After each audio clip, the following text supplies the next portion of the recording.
Eh bien, salut à tous, bienvenue sur Super Moi TV. Aujourd'hui, nouvelle interview et j'avais envie d'un cadre un petit peu différent par rapport à d'habitude. Je suis au French Coffee Shop à Auray. Pourquoi j'ai choisi? Parce qu'effectivement, c'est un lieu que j'aime, que j'affectionne, avec aussi des belles matières. Et pourquoi je parle de matière? Parce qu'aujourd'hui, je reçois Laetitia qui est décoratrice.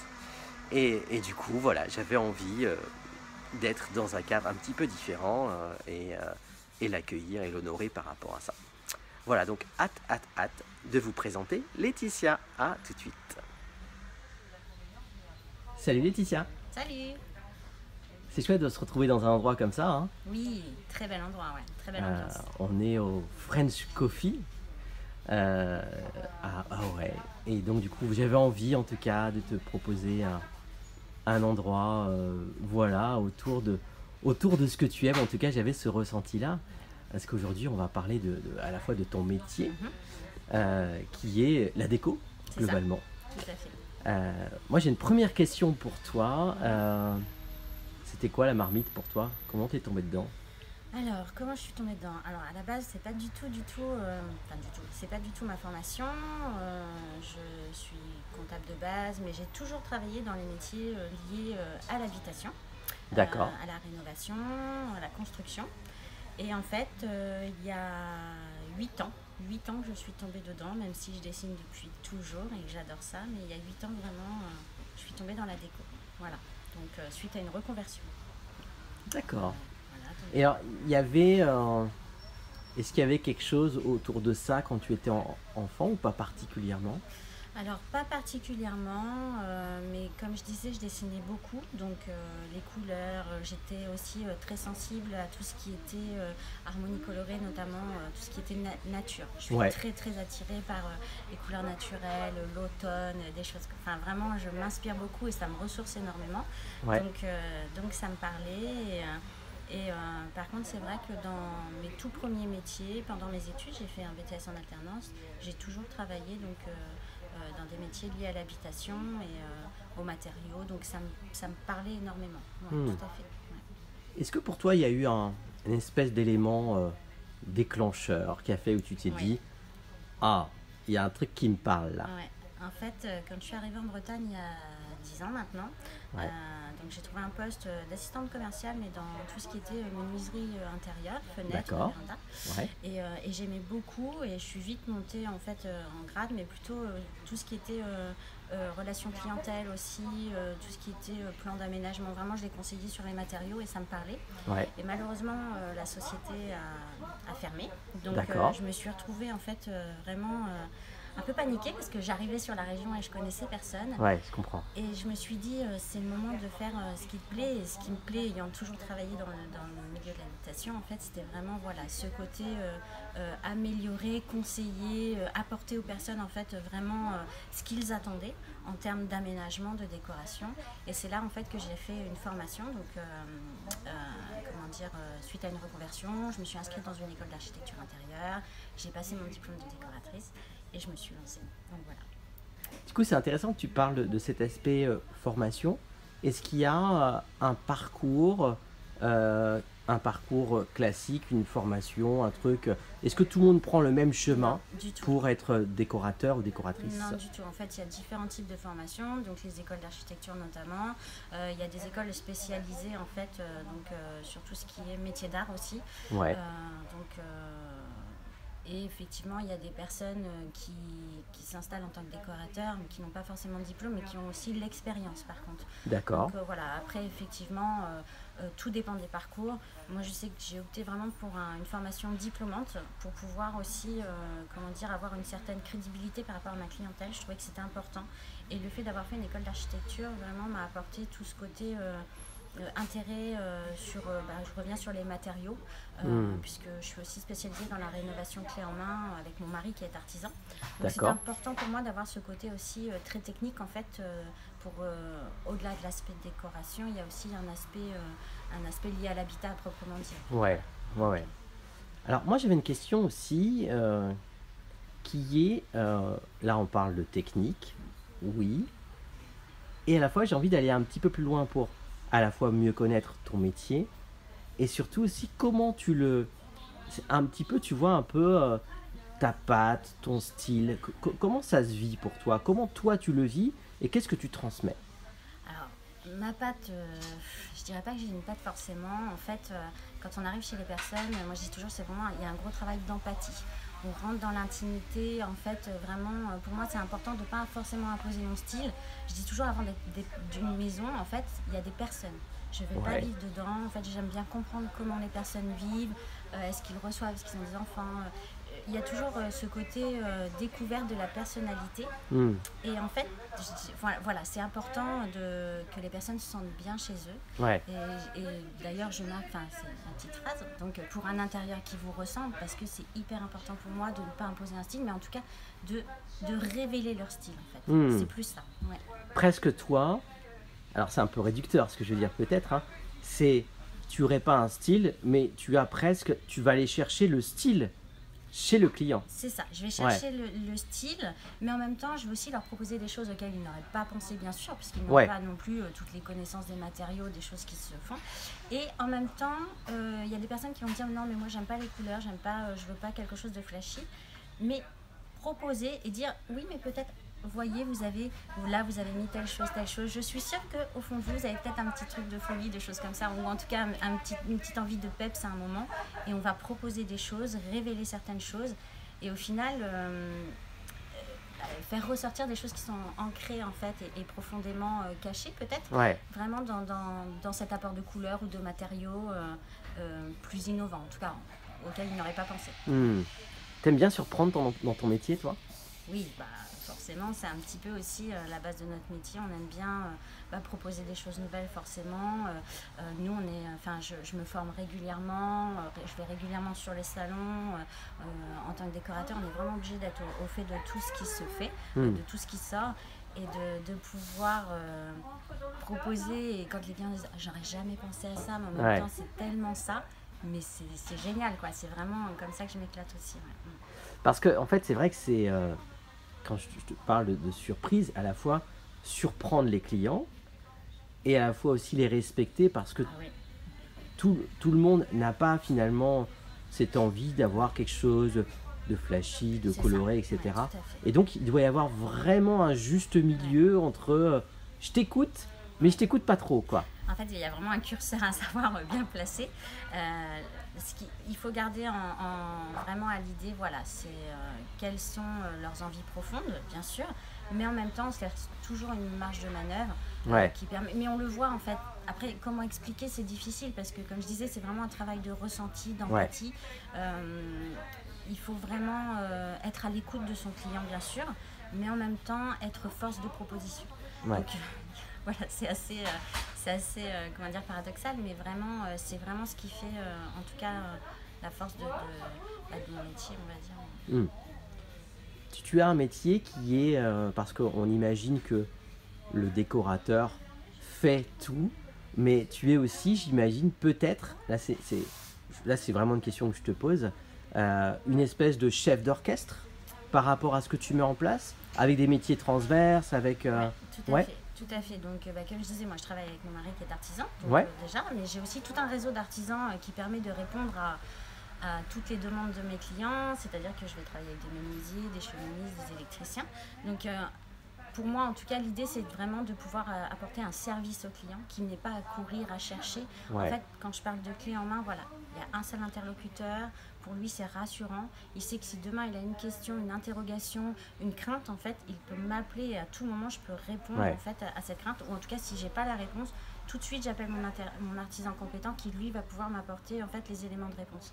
Et ça, je trouve que pour le client, c'est hyper rassurant. Parce que déjà, le changement, c'est stressant pour tout le monde. Et d'engager des travaux qui parfois sont lourds ou même une construction, puisque j'accompagne aussi à la construction, il y a toujours ce sentiment d'être un peu lâché comme ça, sans savoir où on va. Et je fais beaucoup de travail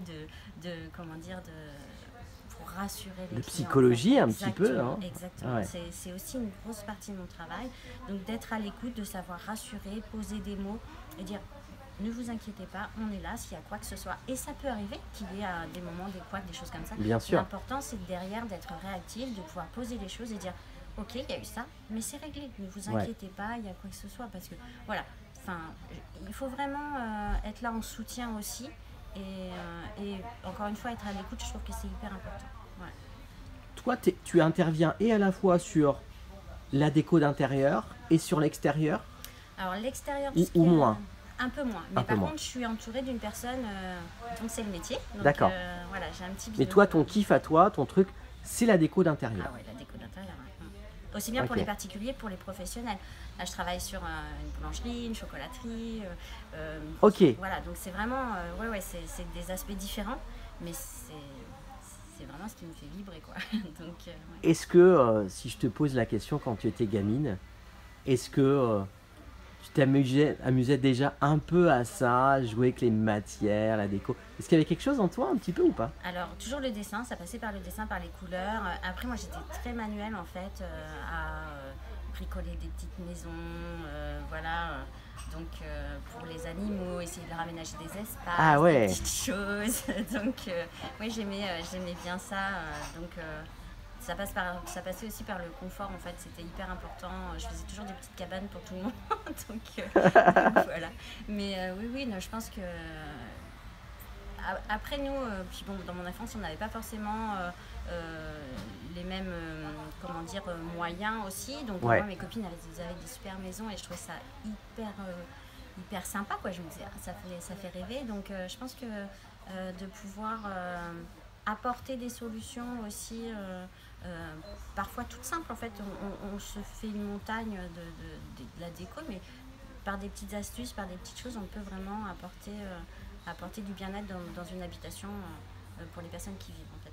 Alors, quand on a préparé l'interview tous les deux, tu m'as expliqué, tu m'as dit, ah, moi, j'ai envie de rendre populaire dans le sens noble, pas vulgarisé, mais rendre populaire la déco. Ouais. Comment tu fais? Comment tu as envie d'en parler? Ça se passe comment? En fait, populaire dans le sens où je voudrais démocratiser un petit peu cet aspect-là. C'est vrai que longtemps, avoir un décorateur, un architecte intérieur, c'était vraiment réservé à l'élite, on va dire. Ou en Ouais. tout cas, on a cette idée-là, pardon. Je trouve qu'aujourd'hui, on peut se permettre de prendre quelqu'un qui va nous accompagner sans pour autant être obligé comment dire, de se restreindre sur d'autres aspects de la vie en fait. Ouais. Pour moi, j'ai différentes prestations, par exemple de la simple consultation visite conseil qui va durer 2-3 heures pour des prix tout à fait abordables et la personne peut faire elle-même en fait D'accord, ses ok. travaux.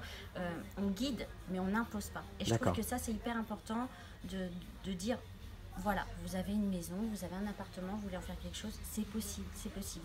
Je ne vais pas dire il faut aller chez tel ou tel magasin Ouais. et le canapé va vous coûter 10 salaires. Non, voilà. Par rapport aux moyens, moi ce que j'aime aussi c'est m'adapter en fait au budget bien sûr. Et j'ai beaucoup de personnes qui me disent voilà, j'ai un meuble de famille que je souhaite garder, c'est leur hantise de dire oh, la décoratrice ça va me le faire virer, mais non, Ouais. pas du tout. C'est aussi moi, mon but c'est de m'adapter, c'est pas aux personnes de s'adapter, c'est à moi de m'adapter à cette contrainte. Et je trouve encore que ça rend mon métier encore plus intéressant. En tout cas, c'est comme ça que tu as envie de le faire C'est ça. évoluer, toi. Tout à fait, ouais, tout à fait. Ouais. D'accord. Et alors, moi, j'ai envie qu'on rentre un petit peu plus dans les maisons. Du coup, je vais jouer un petit peu mon curieux. Est-ce que tu as des anecdotes, des choses qui t'ont soit surprises, touchées Oui, oui, forcément, comme je disais, on rentre dans l'intimité de nos clients. J'ai eu dernièrement une personne, en fait, quand je parlais de vieux meubles, et là, ça m'avait beaucoup touchée, qui conservait tous les meubles de famille, mais la maison était vraiment entassée. Elle se faisait un devoir de conserver les éléments de personne. Mais en fait, elle était éteinte. D'accord. Vraiment, elle n'osait pas, mais j'ai passé un temps fou à la réconforter, à lui dire mais vous n'existez pas, vous n'existez que dans le passé en fait. Donc, et elle m'a rappelé quelques mois après en disant je vous ai écouté, j'ai enlevé des meubles et j'ai osé mettre de la couleur, déjà sur elle en fait, simplement. Wow. Parce qu'elle était vraiment... Et je trouve que ça c'est aussi une belle victoire, voilà, de dire bon ok, bon, la déco, elle n'est peut-être pas faite, mais en tout cas, la personne, elle a changé et d'avoir apporté un petit peu de bien-être aussi, je trouve que c'est important. Bien sûr. Donc voilà, après, j'aime bien aussi quand j'ai des petits stagiaires, parce que je prends régulièrement des petits stagiaires, je trouve que c'est important de transmettre aussi, de faire découvrir. Et donc elle m'avait envoyé une photo avec son bulletin, elle avait une super note à son compte rendu, toute la classe avait pris une photo, tout le monde avait signé pour me remercier, je trouvais ça hyper cool. sympa. Ouais, c'est très chouette, mais c'est vrai que des anecdotes on en a. Bah oui, bien sûr. Voilà, ouais, c'est ça. Ouais. C'est un métier de rencontre. Oui, exactement, exactement, vraiment. Et je trouve que c'est... En tout cas, moi je veux beaucoup travailler comme ça, j'aime bien avoir des affinités aussi dans le sens où on peut pas, enfin je suis pas amie avec tous mes clients, c'est pas ça, mais en tout Bien cas, sûr. voilà, on est dans la confiance et je trouve que c'est hyper important. Je dis toujours, on travaille en binôme en fait, il faut vraiment que ce soit naturel, que ce soit fluide et que ce soit serein pour tout le monde. Ouais. C'est un gros kiff ça de ton travail? Ouais, carrément. Ouais.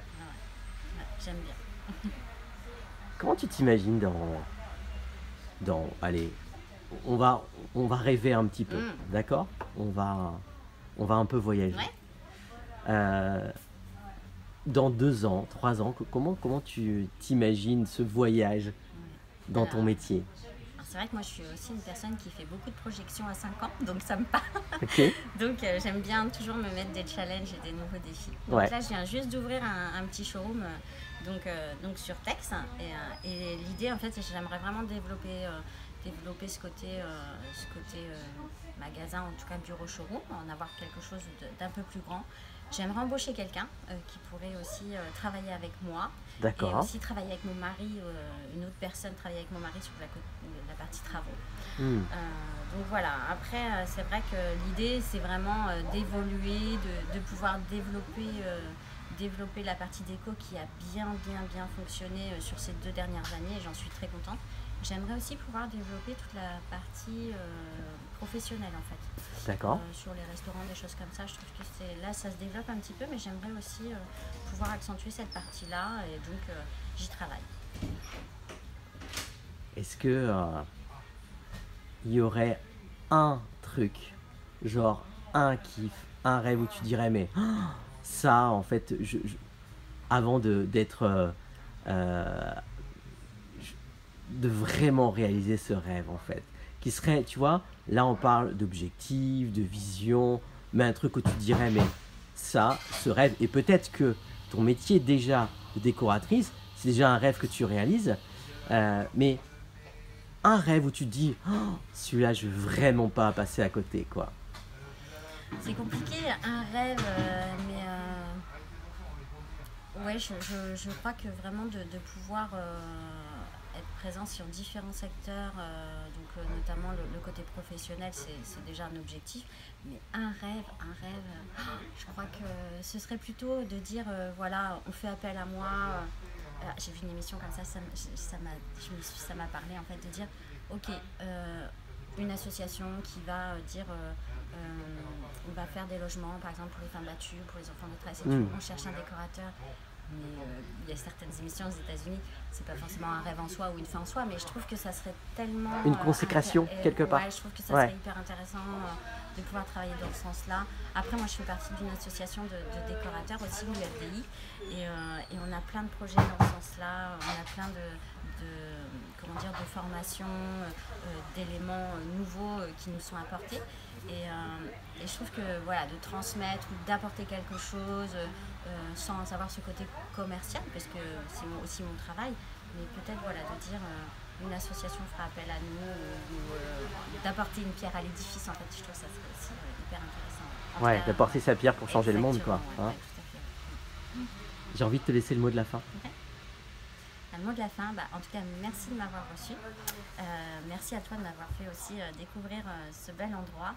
Et puis je dis bonne continuation à tout le monde. Voilà, à bientôt. Merci Laetitia, plein de belles choses à toi. Merci toi aussi.